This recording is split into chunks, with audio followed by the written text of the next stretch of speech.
करती हूँ, अभिनंदन करती हूँ। आज हम प्रकरण पढ़ेंगे हमारा राष्ट्रीय आंदोलन का संगठन, यानी 1870 से लेकर के दशक से लेकर 1947 तक, यानी इस अध्याय की पुस्तक में हम जो वर्णन कर रहे हैं उसमें जो ईस्ट इंडिया कंपनी किस तरह से एक जो व्यापारी कंपनी बनकर यहाँ पर आई थी और किस तरह हमारे यहाँ पर जो है भारत पर उन्होंने अधिकार कर लिया, वहाँ से लेकर हमारे जो संविधान का गठन तक का हम इसमें वर्णन है। तो इसमें प्रमुख रूप से हमने देखा था यहाँ हमने जो किस तरह से जो अंग्रेज जी कंपनी आई थी, जो ईस्ट इंडिया कंपनी यहाँ पर भारतीय भूभाग पर उन्होंने कब्जा किया, नए कानून और प्रशासनिक संस्थाओं की किस तरह उन्होंने शुरुआत की, नए जो उन्होंने कानून किस तरह से उन्होंने जो बनाए उसमें किस तरह के बदलाव की जरूरत उन्होंने महसूस की, यहाँ के किसानों पर और यहाँ के आदिवासी जो जनजाति हैं उनके जो औपनिवेशिक प्रभाव पर जो है औपनिवेशिक साम्राज्य से उनके जीवन पर क्या प्रभाव पड़ा, सामाजिक और धार्मिक सुधार और प्रमुख रूप से 1857 का जो स्वतंत्रता संग्राम, यहाँ तक का वर्णन हमने जो है देखा था। प्रमुख रूप से इनके बारे में हमने पढ़ा कि किस तरह से जो है भारतीय जनता को इन औपनिवेशिक साम्राज्य की स्थापना होने से किस तरह से उनके जीवन पर जो प्रभाव पड़ा। तो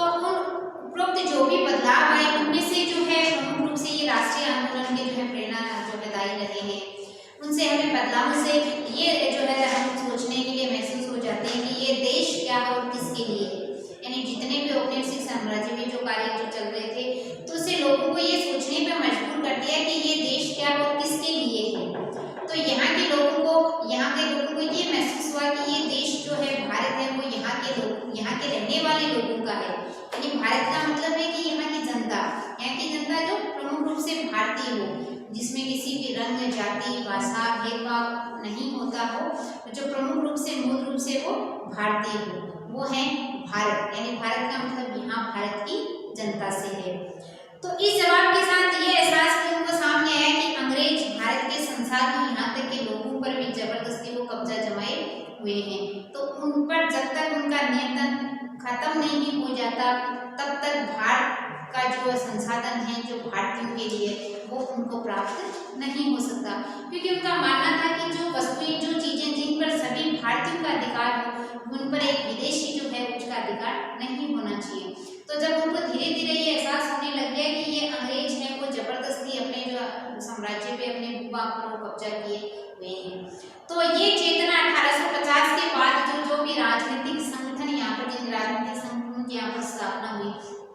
तो ये में जो है उनके जो हमें उसमें मूल रूप से ये जो भावना स्पष्ट रूप से दिखाई देने लगी। 1870 से 80 के दशक में जो राजनीतिक संगठनों में ये जो भावनाएं और जो है गहरी होती गई कि किस प्रकार जो उनके जो मन में जो भावना थी किस प्रकार अंग्रेज यहाँ पर जो अपने भूभाग पर यहाँ पर कब्जा किए हुए एक तरह से उन्होंने उपनिवेश जो बना रखा था हमें उसके बारे में ये भावना और जो है प्रगति होती गई थी। तो यहाँ पर उनमें से ज्यादातर संगठनों की बागडोर, यानी जो भी यहाँ पर संगठन बने, यहाँ के जो शिक्षित जो वकील जो पेशे जो वकील हैं, पढ़े लिखे जो लोग हैं जिन्होंने अंग्रेजी शिक्षा भी यहाँ ग्रहण की थी, उन लोगों ने ये ऐसे राजनीतिक संगठन बनाए जिससे हैं जो भारतीय समाज को हम जागृत कर सके। उनमें से प्रमुख संगठन की यदि हम बात करें तो यहाँ पर जो प्रमुख संगठन है पूना सार्वजनिक जो सभा, पूना सार्वजनिक सभा, ये जो प्रमुख रूप से जो इनका जो अहम योगदान रहा है, संगठन जो बने हैं, जो ये जो बम्बई का जो एसोसिएशन,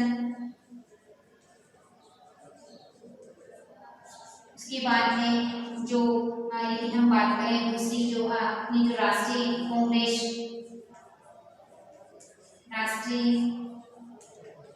कांग्रेस, ये जो प्रमुख रूप से इन संगठनों का अधिकार रहा था। मद्रास महाजन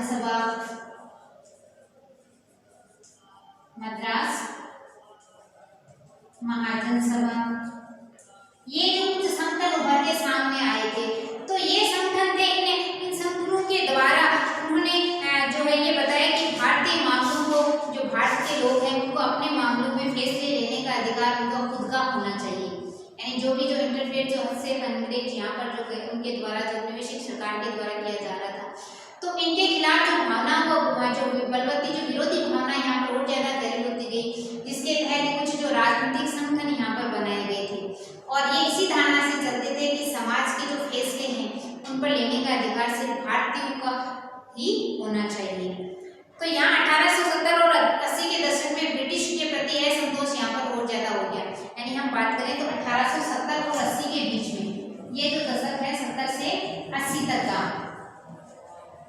इस दशक में सबसे ज्यादा ये विरोधी भावनाएं और ज्यादा ये बलवती हो गई। क्योंकि 1870 की बात करें तो उससे पहले हमने देखा था 1857 का स्वतंत्रता संग्राम, तो ये भावना, विरोधी भावना और ज्यादा यहाँ पर गहरी होती जा रही थी।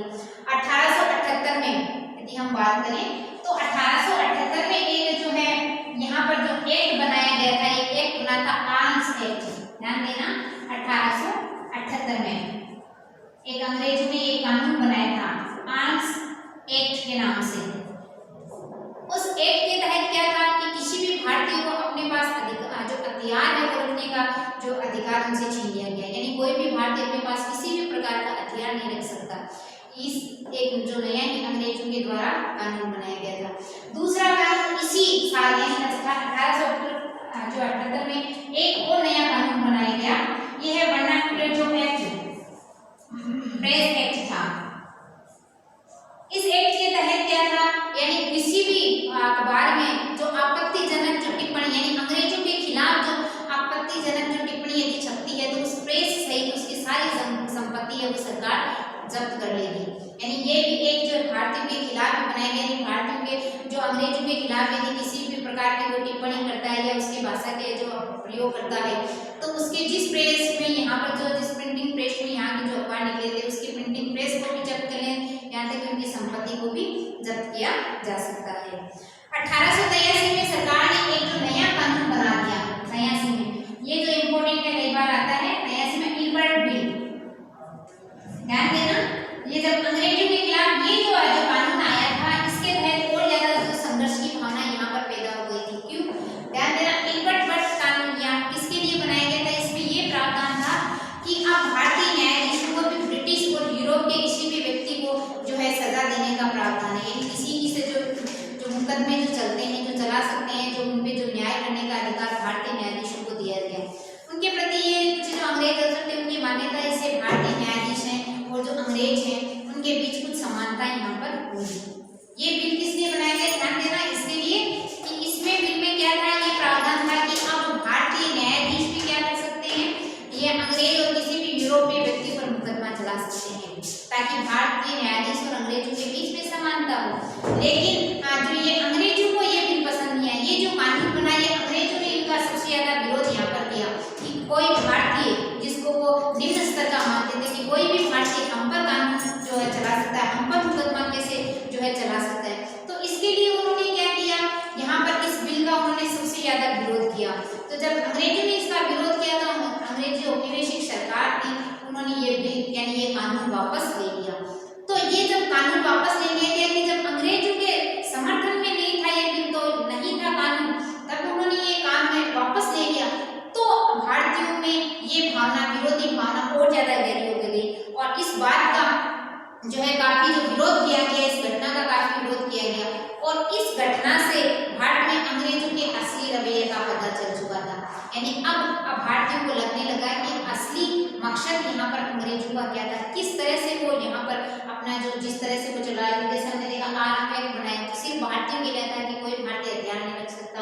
वर्नाक्युलर एक्ट किसी को भी व्यक्तिगत यानी जो है बोलने की अभिव्यक्ति की स्वतंत्रता नहीं दी गई थी। और इल्बर्ट बिल जो भारत के समर्थन में कुछ बनाया गया था, इसको अंग्रेजों ने विरोध किया तो इसको हटा दिया गया। तो इसका मतलब इसको पूरी घटना से ये पता चला कि धीरे धीरे जो भारतीय को ये लगने लग गया कि असली मकसद इनके पीछे उद्देश्य क्या है। तो यहाँ पर धीरे धीरे अंग्रेजों के इस रवैये का भारतीयों को यहाँ पर पता चलने लग गया था। अब पढ़े लिखे भारतीय एक ऐसा संगठन चाहते थे जिनसे जो है यहाँ पर एक जो हमने जो मजबूती यहाँ पर जो है प्राप्त कर सके और इल्बर्ट जो विधेयक की इच्छा को और अधिक मजबूत कर दिया। यानी जो इल्बर्ट जो विधेयक यहाँ पारित हुआ, जब विरोध किया, जब वो वापस इसको हटा दिया, निरस्त कर दिया गया, तब उन्होंने एक जरूरत महसूस की कि हमारे यहाँ पे एक ऐसा संगठन यहाँ पर बनाया जाए जिसके कारण हम अपनी बात, अपनी जो मांग यहाँ पर सरकार के सामने यहाँ पर रख सकें, हम अपनी मांगों को पूरा करवा सकें, हम भारत अपने जो भारतीयों के लोगों की बातें हैं, यहाँ की भावनाएं हैं, वो सरकार के पास यहाँ पर पहुंचा सके। तो इसी के तहत 1885 में 72 जो है राज्यों के जो प्रतिनिधि थे, 72 प्रतिनिधि देश के अपने भारत के अलग अलग क्षेत्रों से प्रतिनिधि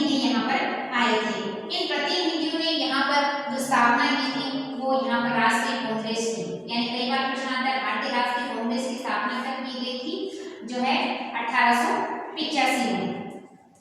कांग्रेस की स्थापना कब की गई। ये जो 72 प्रतिनिधि थे, इस 72 प्रतिनिधियों ने यहाँ पर 1885 में जो भारतीय राष्ट्रीय कांग्रेस की जो है यहाँ पर स्थापना की थी। इस संगठन के मुख्य सदस्यों की यदि हम बात करें तो इसमें थे दादा भाई नौरोजी थे, फिरोज शाह मेहता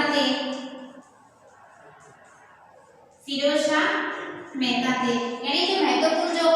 पढ़े लिखे जो पेशेवर जो शिक्षक थे, वकील थे, जो प्रमुख जो व्यवसायी थे, इन जो इस संगठन के जो इस तरह के जो 72 प्रतिनिधि इसमें शामिल हुए थे और उन्होंने भारतीय राष्ट्रीय कांग्रेस यानी अखिल जो राष्ट्रीय कांग्रेस हमारे जो भारतीय राष्ट्रीय कांग्रेस की जो यहाँ पर उन्होंने स्थापना की। तो प्रश्न कई बार आता है कि 1800 में कांग्रेस की स्थापना कब की गई थी। 1885 में की गई थी। तो यहाँ पर उन्होंने जो एक ब्रिटिश अफसर था, यानी 1885 में जो कांग्रेस की स्थापना हुई थी, इसमें एक ब्रिटिश सेवानिवृत्त है जो ब्रिटिश अफसर था A.O. ह्यूम, उन्होंने इस क्षेत्र में है जो इसके लिए संगठन बनाने में जो महत्वपूर्ण भूमिका यहाँ पर उन्होंने निभाई थी। अब हम हमारे देश में आगे के घटनाक्रम के बारे में देखते हैं।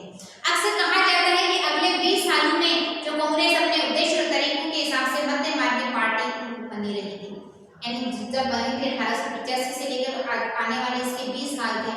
ये इन सालों में कांग्रेस पार्टी के बारे में कहा जाता है कि एक मध्य मार्गी पार्टी के रूप में यहाँ पर जो काम करे थे, यानी जो भारतीयों के लिए कि भाई हमारे जैसे भारत जो ऊंचे पद हैं वो भारतीयों को भी यहाँ पर दिए जाएं। यहाँ पर जितनी जो सभाएं हैं, जैसे हमारे जो प्रांतीय जो सभाएं हैं, परिषदें हैं, जिला परिषद है, तो उनके स्तर पर है जो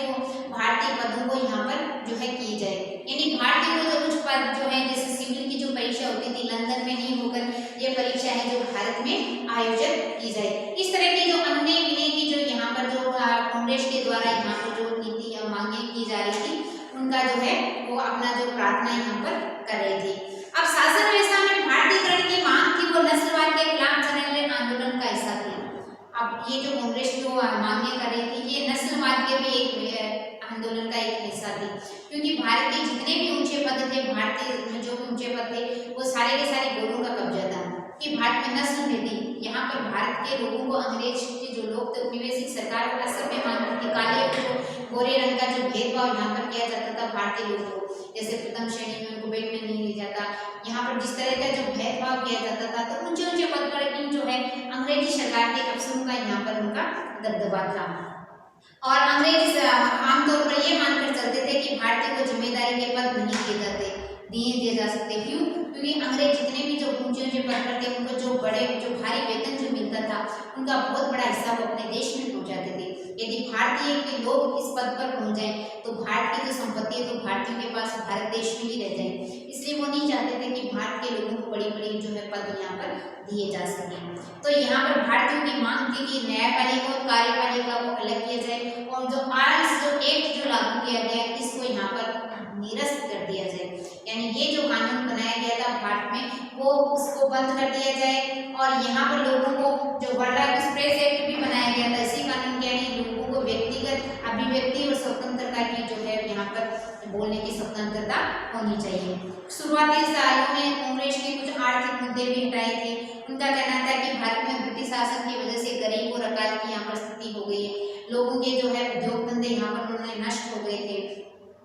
तो यहाँ पर इस तरह की जो है मांगे वहाँ पर ये जो कांग्रेस सरकार यहाँ पर जो कांग्रेस संगठन यहाँ पर किया गया था वो यहाँ पर कर रही थी। मध्य मार्गी नेता थे जो इस कांग्रेस की जो मध्य मार्गी जाने एक जो है जो मध्य मार्ग का अर्थ होता है जो एक जो रास्ता निकाल दिया जाए कि हम यहाँ पर आपके सामने ये जो मांग रख रहे हैं वो आप स्वीकार करें ताकि हम दोनों के बीच जो है सत्ता में जो सामंजस्य वो बनाए रखे। तो ये मध्य मार्गी नेता जो कांग्रेस के जो है संगठन के नेता थे, तो वो चाहते थे कि यहाँ जो लोगों को भारतीय पूरी जो भारत की जो रहने वाली है जो भारत की जो जनता है उनको ब्रिटिश शासन किस तरह से ये यहाँ पर जो है यहाँ पर जो जिस तरह का व्यवहार यहाँ पर कर रही है तो उनसे जनता को अवगत कराया जाए। इसके लिए उन्होंने कई लेख निकाले, कई अखबार, कई प्रतियां उन्होंने यहाँ पर निकालनी शुरू की थी। अब यहाँ पर 1890 के दशक में बहुत सारे लोग कांग्रेस की जो राजनीति के तौर तरीकों पर सवाल खड़ा करने लगे, यानी 1890 जब 1885 में तो 5 साल के अंदर हम देखते हैं कुछ लोग ऐसे हुए जो उनके जो कांग्रेस के जो तरीके थे जो राजनीतिक तौर तरीकों के जो है वो विरोध में खड़े हो रहे थे, क्योंकि उनका मानना था, उनमें प्रमुख रूप से स्थान रखते हैं जो है गरम दल के नेता उभर कर सामने हमारे सामने आए थे, गरम दल के नेता के रूप में, यानी ये दो दलों में बंट गई थी कांग्रेस में। गरम दल के नेता के रूप में जो लाल पाल बाल के नाम से जाने जाते हैं, लाल पाल बाल, यानी पंजाब से लाला लाजपत राय, बंगाल से बिपिन चंद्र पाल और महाराष्ट्र से बाल गंगाधर तिलक। उनका मानना था कि अनुनय विनय से हम अपनी राजनीतिक मांगों को या अपनी जो मांगों को हम वो ये जो है अंग्रेज स्वीकार नहीं करेंगे, यानी हम जो अंग्रेजों के सामने प्रार्थना करेंगे, अनुनय विनय करेंगे, तो ये हमारी मांगों को स्वीकार नहीं करेंगे। तो इसके लिए उन्होंने आत्मनिर्भर और जो आलोचना है उन पर जो है काम करने पर उन्होंने जोर दिया। तो सबसे पहले उन्होंने जो है कहा कि लोगों को अपनी नेक इरादों पर नहीं बल्कि अपनी ताकत पर उन्होंने भरोसा करना चाहिए और लोगों को स्वराज्य के लिए लड़ना चाहिए, कि अपने स्वराज्य के लिए लोगों को अब खुद को अपना जो है मजबूत बनाना पड़ेगा, खुद को निर्भर करना पड़ेगा। स्वराज्य के लिए उन्होंने एक नारा भी दिया था, जो बाल गंगाधर तिलक का प्रसिद्ध जो नारा था कि स्वराज्य मेरा जन्मसिद्ध अधिकार है, मैं उसे लेकर ही रहूंगा। कई बार पूछा जाता है प्रश्न, बाल गंगाधर तिलक का प्रसिद्ध नारा था। तो यहाँ पर उन्होंने ये जो है इसके जो नरम दल के नेता के जो उन्होंने विरोध में यहाँ पर किया था कि ये अनुनय विनय से कुछ नहीं होगा, अब तो हमें जो है खुद ही अपने जो है स्वतंत्र प्राप्त करने के लिए हमें खुद ही इसके लिए यानी अपने स्वराज्य के लिए हमें खुद ही लड़ना पड़ेगा। अब 1905 में जो वायसराय बनकर आए थे लॉर्ड कर्जन, उन्होंने बंगाल का विभाजन कर दिया। कई बार आता है प्रश्न, बंगाल का विभाजन कब हुआ था? 1905 में। 5 में बंगाल का विभाजन कर दिया गया था। बंगाल का विभाजन यानी बंगाल के जो है 2 टुकड़े यहाँ पर कर दिए गए थे। उन्होंने क्या इसमें कुछ हिस्सा, जैसे बंगाल जो आज का जो बंगाल था उस समय का वो बहुत बड़ा हिस्सा था, उसमें बिहार और उड़ीसा के कुछ भाग भी आते हैं और पूरा का पूरा बंगाल जो बहुत ही बड़ा जो हिस्सा था यहाँ का। तो अंग्रेजों का कहना था प्रशासनिक सुविधाओं को ध्यान में रखते हुए इसके टुकड़े कर दिए गए, यानी कि हम प्रशासनिक हमारी सुविधा बनी रहे इसके लिए उन्होंने टुकड़े कर दिए। लेकिन अंग्रेजों का मुख्य उद्देश्य ये था कि बंगाल में जो राजनेताओं के प्रभाव पर अंकुश लगा दिया जाए और बंगाली जनता को बांट दें, यानी जो स्वतंत्रता के लिए जो प्रेरित जो आंदोलन जो बन रहे थे, आंदोलनकारी जो बढ़ रहे थे, तो यहाँ पे जो राजनेता जो प्रभावशाली जो अपना जो यहाँ पर जो प्रभाव बढ़ा रहे थे, तो उनके लिए उन्होंने टुकड़े कर दिए ताकि ये जो जनता है आपस में बढ़ती जाए और वहाँ पर एकता वो कायम नहीं हो सकी। तो बंगाल के विभाजन से देश भर में वो गुस्से की लहर हो गई। जब बंगाल के टुकड़े कर दिए तो इसके लिए पूरे देश में जो है शोक की लहर हो, जगह जगह जुलूस निकाले गए, जगह जगह जो है वो आंदोलन यहाँ पर किए गए थे और विशाल जनसभा का आयोजन किया गया, जुलूस यहाँ पर निकाले गए। तो उसके बाद जो मजबूर हो गए यहाँ पर 1916 में जो है जो बंगाल का वापस है वो यहाँ पर पुनः एक यहाँ पर कर दिया गया था। अब 20वीं सदी के प्रारंभिक दशकों में दूसरी महत्वपूर्ण घटनाएं भी हुई थी। 1906 में मुस्लिम जमींदारों और नवाबों ने ढाका में एक ऑल इंडिया मुस्लिम लीग का गठन किया था, यानी 1906 में। अब 1905 में जो विघटन हुआ तो 1906 में जो मुस्लिम जो प्रतिनिधि हैं और जो नवाब हैं उन्होंने एक जो नई जो बनाई थी, उन्होंने जो ऑल इंडिया मुस्लिम लीग, जो ऑल इंडिया मुस्लिम लीग, इसका शॉर्ट नेम मुस्लिम लीग भी कई बार आता है, यानी पूरी जो भारत के लिए उन्होंने बनाई थी, मुस्लिम प्रतिनिधियों के लिए उन्होंने बनाई थी जो है ऑल इंडिया मुस्लिम लीग, यानी मुस्लिम लीग के नाम से ये प्रसिद्ध है। इनकी मांग थी कि मुसलमानों के लिए अलग निर्वाचन के लिए यहाँ पर जो है निर्वाचन व्यवस्था की जाए, तो 1907 में इनकी मांग को स्वीकार कर लिया गया था। इससे यहाँ पर राजनीतियों में धार्मिक समुदाय के लोगों को अपना राजनीतिक समर्थन बनाने का लालच भी यहाँ पर आने लग गया। अब 1907 में जो 1885 में जो कांग्रेस बनी थी, इसके 2 टुकड़े हो गए, क्योंकि हमने देखा था कुछ गरम दल के नेता उभर के सामने आए थे जो अनुनय विनय की बात यहाँ पर स्वीकार नहीं करते थे। तो कुछ जो नरम दल थे, कुछ गरम दल के जो नेता थे, कुछ कहा करते थे हम अनुनय विनय अहिंसा के मार्ग पर चलकर हम इस जो आज़ादी को प्राप्त कर सकते हैं। कुछ जो गरम दल के नेता के समर्थक थे वो मानते थे कि यहाँ अनुनय विनय से कुछ नहीं होगा, इसके लिए हमें खुद ही लड़ना होगा। तो इसके कारण 1907 में जो कांग्रेस के 2 टुकड़े हो गए थे। यहाँ पर उसके बाद धीरे धीरे संगठन टूटने से यहाँ पर जो मध्य मार्ग जो उनका दबदबा बढ़ गया, लेकिन 1915 में फिर है ये यहाँ पर कांग्रेस एक हो गई और मुस्लिम लीग ने भी यहाँ पर उनके साथ में जो है अपना जो साथ जो मिलकर काम करने का उन्होंने फैसला कर लिया। ध्यान देना 1915 में जो यहाँ पर जो वापस जो है ये मुस्लिम लीग और जो कांग्रेस के जो दो धड़े हो गए थे ये वापस यहाँ पर एक होकर ये काम करने लग गए थे। अब जनराष्ट्रवाद का उदय, इतनी देर हमने देखा था किस तरह से अंग्रेजों ने यहाँ पर जिस तरह से दमनकारी नीति अपना रही थी और उसी के साथ जिस तरह से लोग यहाँ पर क्रांतिकारी लोग इनका जो है यहाँ पर जो विरोध कर रहे थे, बहिष्कार जो चल रहा था। तो 1919 के बाद में यानी 1919 के दशक की बात में हम बात करें 1915 तक हमने घटनाक्रम देखा जिस तरह से कांग्रेस का हमने मुस्लिम लीग का जिस तरह की जो घटनाएं हुई। तो 1919 के दशक में जो ये आंदोलनकारी जो राष्ट्रीय आंदोलन है वो एक जन आंदोलन के रूप में उभर कर सामने आ गया। चाहे किसान हो, चाहे आदिवासी हो, चाहे विद्यार्थी हो, कोई भी समुदाय यहाँ पर सभी है जो आंदोलन थे राष्ट्रीय आंदोलन से वो जुड़ते गए थे। कई औद्योगिक मजदूरों ने भी उसका साथ दिया था। पहले विश्व युद्ध में थे वो भारत की आर्थिक और राजनीतिक स्थिति उन्होंने बदल दी। आप उसी समय 1914 में देख रहे थे यहाँ पर पहला विश्व युद्ध शुरू हो चुका था। तो यहाँ भारत की जो आर्थिक और राजनीतिक स्थिति थी वो बदल चुकी थी। क्यों? क्योंकि इस युद्ध से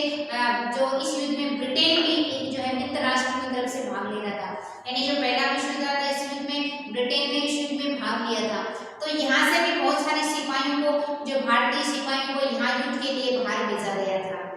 तो इस खर्चे को निकालने के लिए सरकार ने निजी आय व्यवसायिक मुनाफे पर कर बढ़ा दिया। तो यहाँ पे जो युद्ध हो रहा था बाहर यूरोपीय देशों में और वहाँ ब्रिटेन की जो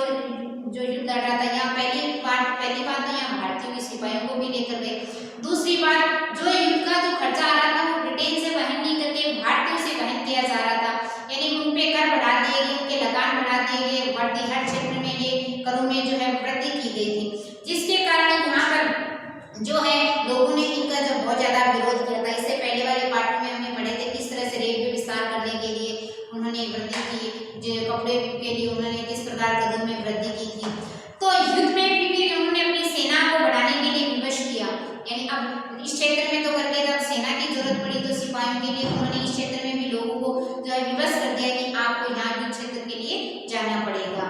तो इनमें से बहुत सारे सिपाही थे ये समझदारी लेकर लौटे थे कि साम्राज्यवादी शक्तियां एशिया और अफ्रीका के लोगों का किस तरह शोषण करें। अब जब हमारे सैनिक पहले विश्व युद्ध के बाद में मित्र राष्ट्रों की विजय हुई थी, यानी ब्रिटेन और फ्रांस जो लोग हैं जो जर्मनी के विरुद्ध लड़ रहे थे तो इनकी विजय हुई थी मित्र राष्ट्रों की।